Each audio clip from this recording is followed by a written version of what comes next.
You guys, so I've been talking about coming out of the summer garden and into the aquaponics system. So let me show you what I am leaving in my summer garden and watering. What is worth it for me to water in the summer? Alright, it is worth it for me, first of all, to put some water periodically down on the blackberry bushes to keep them surviving. Look at that butterfly, you guys. So pretty. I'm sipping on this, I think it's called Greg's Mist. Alright, focus. And then it's worth it for me to water these peppers, this pepper bed, because I'm continually getting peppers. These are banana peppers and cachucha peppers. Hope I said that right. Because I'm continually harvesting them and eating them. So that's really fun.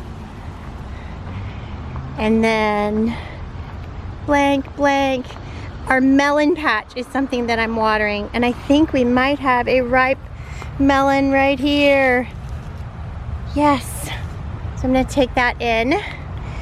But my melon patch is worth watering because Eli loves melons, and yeah, we're making that choice to water that.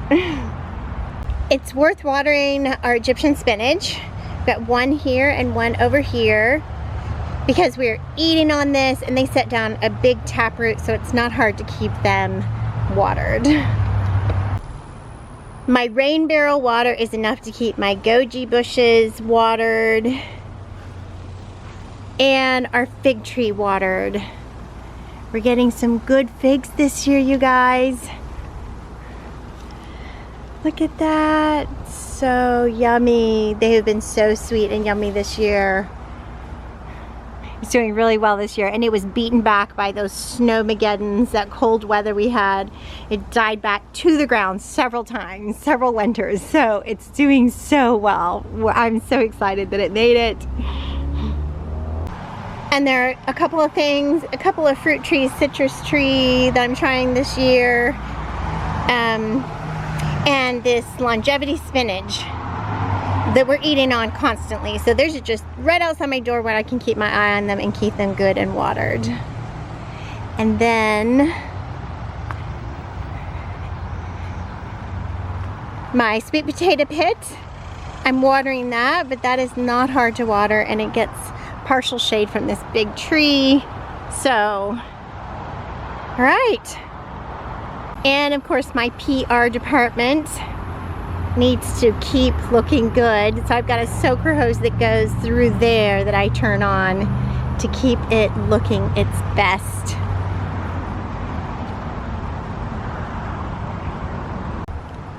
And supplying lots of pollen and nectar to my bees and butterflies. And that is it, you guys. The rest is moving to my aquaponics system as kind of an experiment, and will be in my big aquaponics system next summer. So I'm looking forward to that. Oh yeah, you guys, two crops that I normally grow in the summer is okra and eggplant. Now eggplant, I just didn't think it was worth it this year. I don't like it well enough to put the water down for it, so I didn't do that this year. And then the other one is okra, which there's plenty over at the community garden, and I can barter. People get sick of it at the end of the summer season. They're like, oh, I've had so much okra. If you just go pick it, you can have as much as you want. So you can get bags and bags of okra from the community garden. So I will just barter for that. So I can't think of any other crops that I really love to grow in the summer. My moringa and my Jerusalem artichokes are growing in my chicken yard this year. So I'm watering them as I water my chickens. So yeah, that is it. Kind of shut down the summer garden to some extent. I wanted to show you what was still out here. What am I still watering? What is worth it to water? All right, you guys, I hope your summer garden is going well. I hope you live somewhere where you get more rain than we do in Dallas, Texas in the summer. First melon, you guys, from the melon patch. It's a small one, but hopefully a sweet one. We'll see. Oh darn, something got this one before we did. That's okay. My melons need some melon cages from squirrels, so I'll have to get those out. And ooh, there's a melon. I don't know if you guys can see it in the leaves right there. Have to get a cage over that one. There's a few more beauties that are just started. I made these cages, you guys, out of the top of tomato cages and then chicken wire. So I left the spikes to go into the ground. So we're just gonna slip it over this beautiful golden melon. Look at that golden melon right there. Oh, wow. Spread the leaves so they can see. Do you think it's ripe? Possibly. Oh, there's a lot of ants. A lot of ants. It looks gorgeous. Dang. Let's check it out. We're gonna slip this cage over it. Let me see. How you tell a melon is ripe is it's not quite a golden color yet. It's still a little green. But you go down to the next little curly thing and it should be dry. The next little curly wisp or the tendril. And it should be dry. It should sound hollow. Not quite there. And it should sink in a little bit right here at the stem. I don't think it's ready yet, so, but almost. So we're gonna slip a cage over it. This is the har melon, at least that's what we're calling it. This new for us this year. So we're really excited to try this. So I'm gonna slip one over this melon. A cage protector from the squirrels and rodents. All right.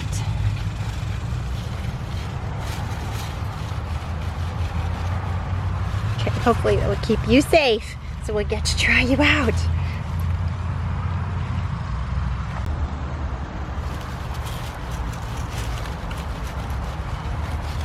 Now we'll protect that baby from squirrels and rats, hopefully.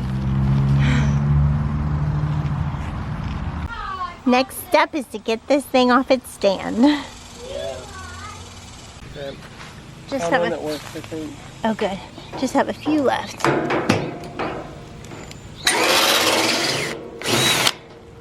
Oh, not mine. Too big still.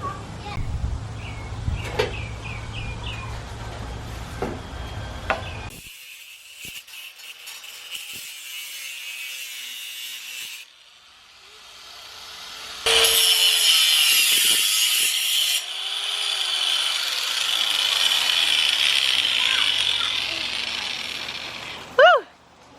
Done with number 2. Number 2 finished.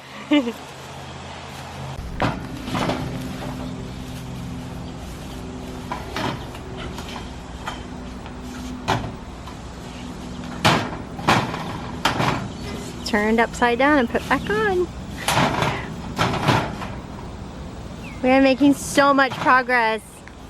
So exciting.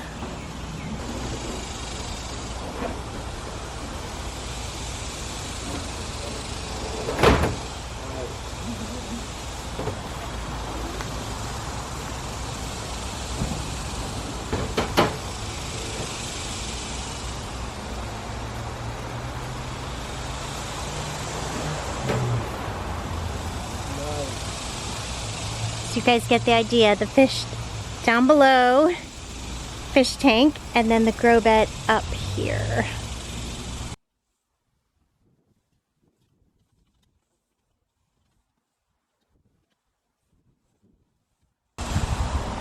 Putting the supports that we took off originally back on.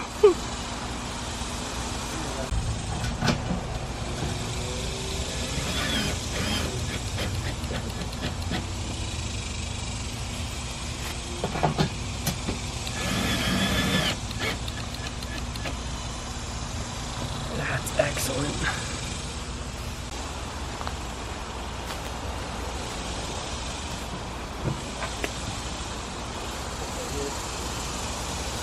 I gotta be cutting. So. Cutting this opening a little bit bigger just for easier access, right? To your tank. Yeah. Right? Yeah. Exactly. Okay.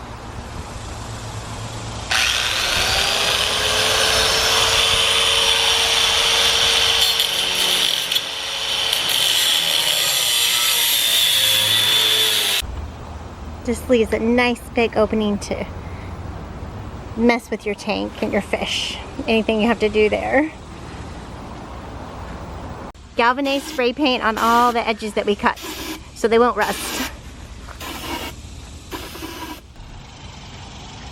Alright you guys, I'm excited to get in this top bar hive today and correct some of the problems. The main one being cross comb. Because I really can't manage a hive that's cross combed. That means they're not building on the bar. They're not building on this bar. They're building across all the bars. This way instead of this way. So that's a problem because I really can't manage them. I can't see whether they're doing well. I can't see if they've got...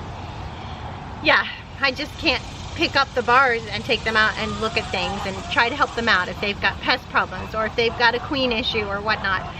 So we're going to try to correct that today. And the way I'm going to do that is take out, unfortunately, take out some of that comb that's crossed and put these bars in here that have this comb already started on them or wax on them. And I'm going to take the bars that were in there and take them inside and paint them with wax. And hopefully that will encourage them to draw on the bar. Hopefully. The other issue is this is taking in some water. So the top is rotting. I used groove boards for the top. Well, you'll see.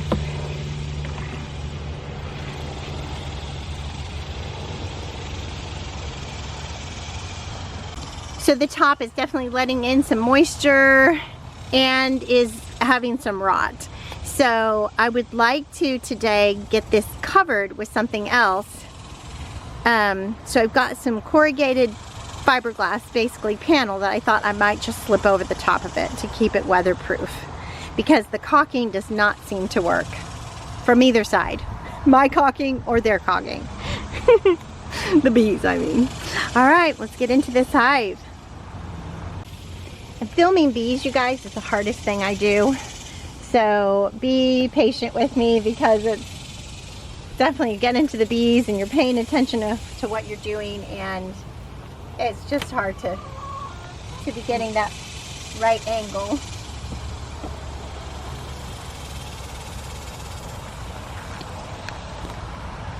The right angle so you guys can see as well. Let's see. Okay, here we have some cross comb right off the bat. So I'm just going to cut it here.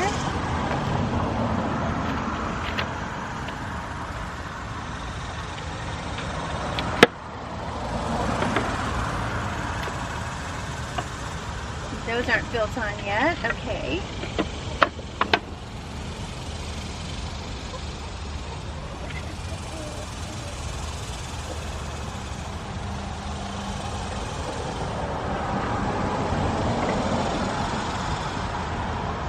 Okay, well,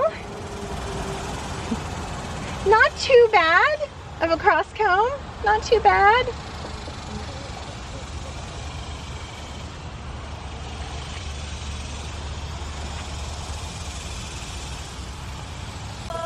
I had to go get my bucket with the lid, just in case I have some comb I need to harvest. And then I wanted to tell you guys too that this table is pretty essential, so I've just pulled up a wagon and put a board over it to make a table to lay stuff on. That's really important. And then the other important thing is to have a plan when you're going in. What are you looking for? Just step by step, have a plan ahead of time. Okay.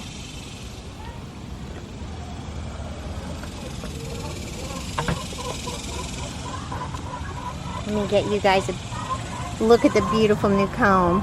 So it is cross comb, but not as bad as I thought. So we'll look a little bit further in, see if we can get these babies straightened out.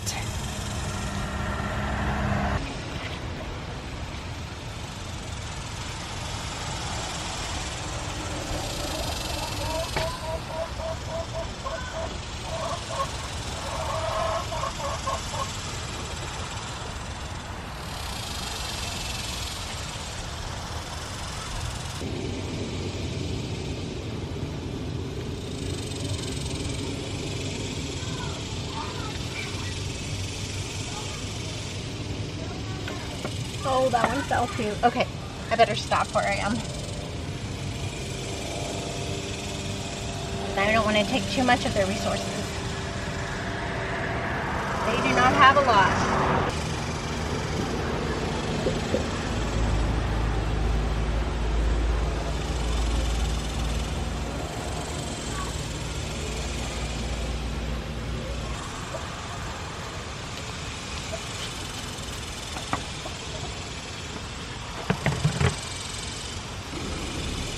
Alright, I think I better stop there and then just try to get them straightened out. They can have that part, they can have it cross-combed, because I don't want to take too much of their good resources. My hands are so sticky. I'm going to try to get you guys a look though.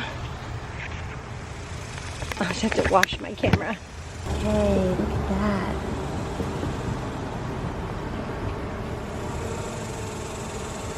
Wonderful. There's a queen cell though, but they look busy. They're a small little hive though. They've had a hard time getting started, I think.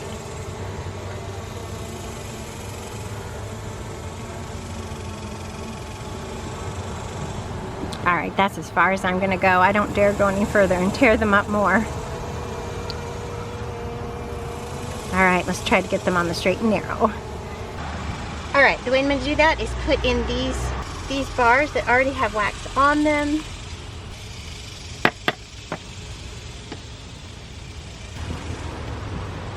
And then some comb that's already built.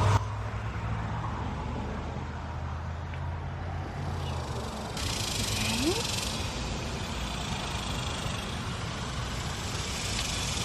And then one that's cross-combed a bit. I don't know if I should take this off or not.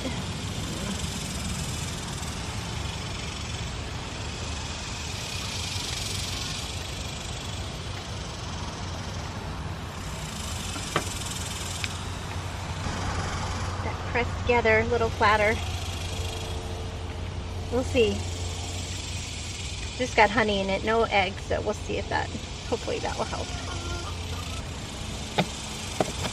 And another one of their wax. Uh-oh, these all are gonna fit together when I get all said and done. Alright, well there's a will, there's a way.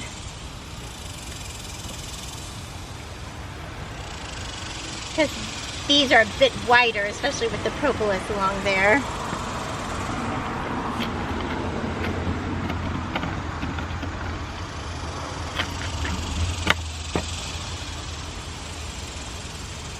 And these are taken from another hive, which is a risk of spreading disease, but I've had them in my freezer for 3 days.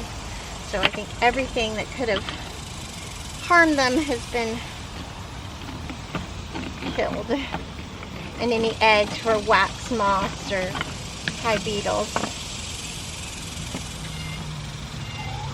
What I'm going to do is melt some wax inside and come out and paint these frames.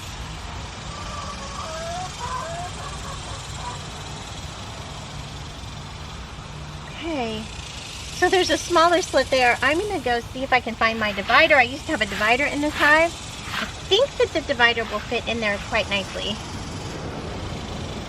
And that cuts down their space, so they'll be easier to defend also. So, I'm going to try that. Be right back.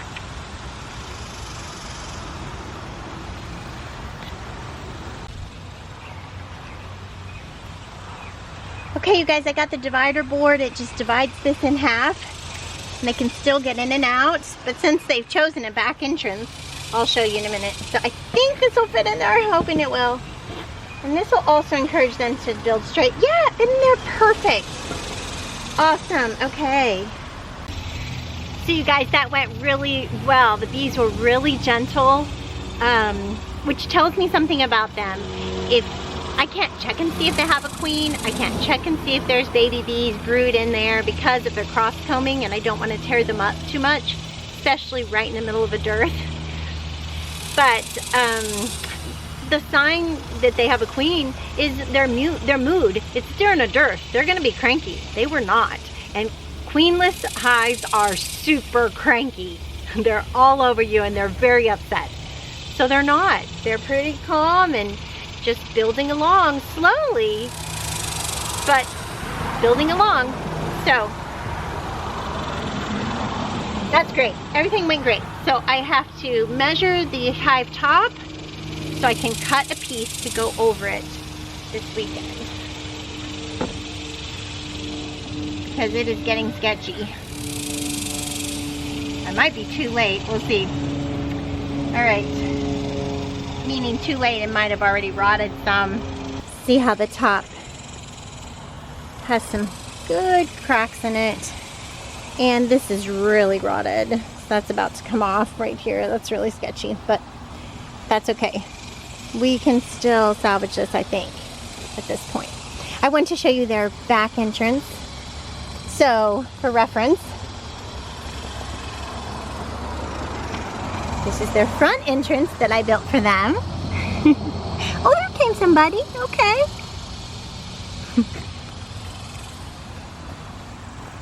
But this is their preferred entrance that they built for themselves.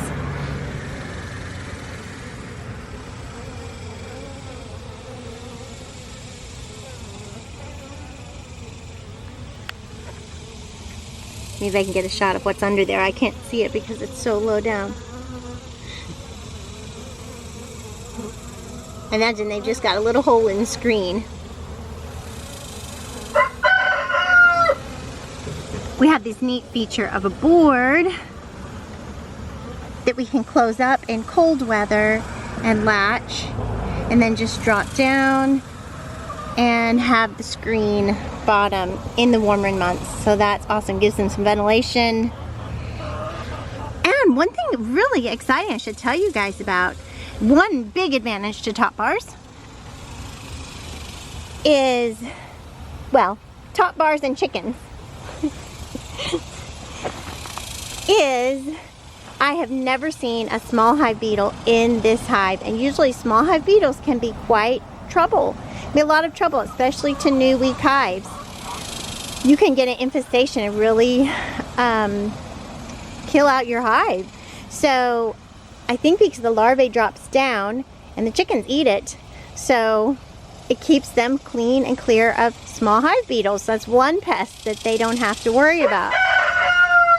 So chickens and top bars go together, you guys. Well, I should say chickens and beehives, because the way I put this hive up on bricks, a chicken can definitely get under there, and they have been getting all around and under there. So again, protecting from the small hive beetle, so that's great. Top bars can be really inexpensive to build, and yeah, you can make them as fancy as you want to. And some people say that the bees can build more naturally on top bars and make the size of their comb just the way they want it and build down straight. So there's lots of fun advantages to top bars too. The cross combing is a problem though. It has been for me. It's hard on the bees and hard on the beekeeper. So we'll see which one I like better. I think I'm gonna like both for different reasons.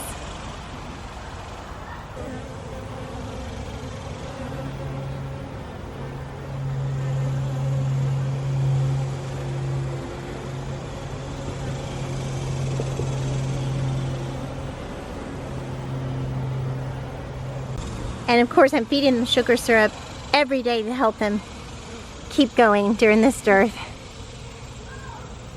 And they are sucking it down.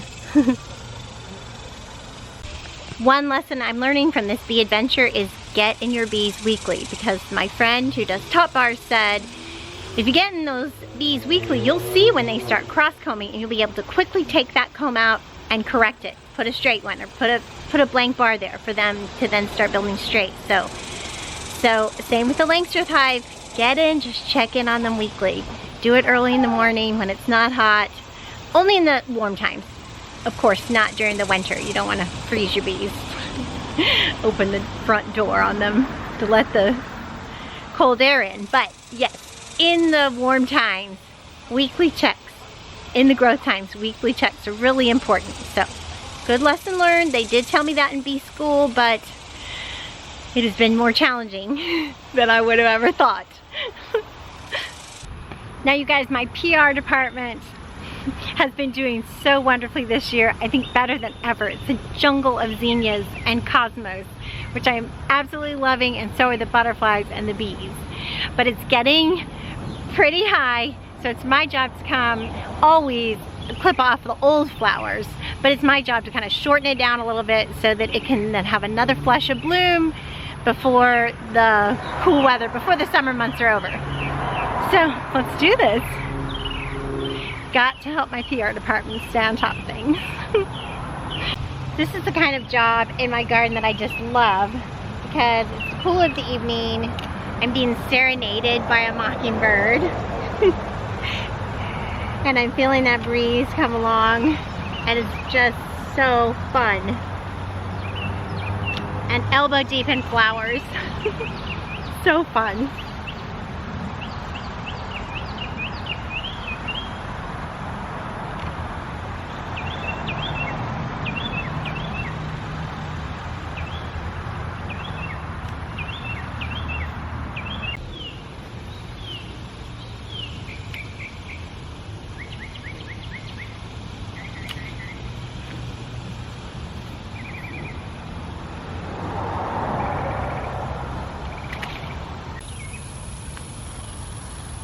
Meanwhile, I'm collecting wonderful seed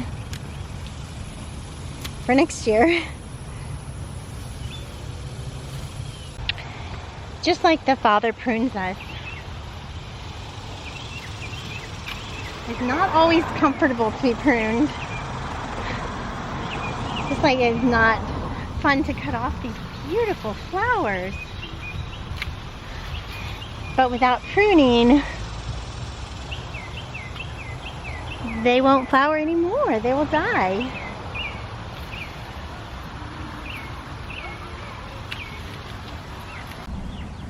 I'm going to set all my beautiful treasures to dry, just like I did with my onions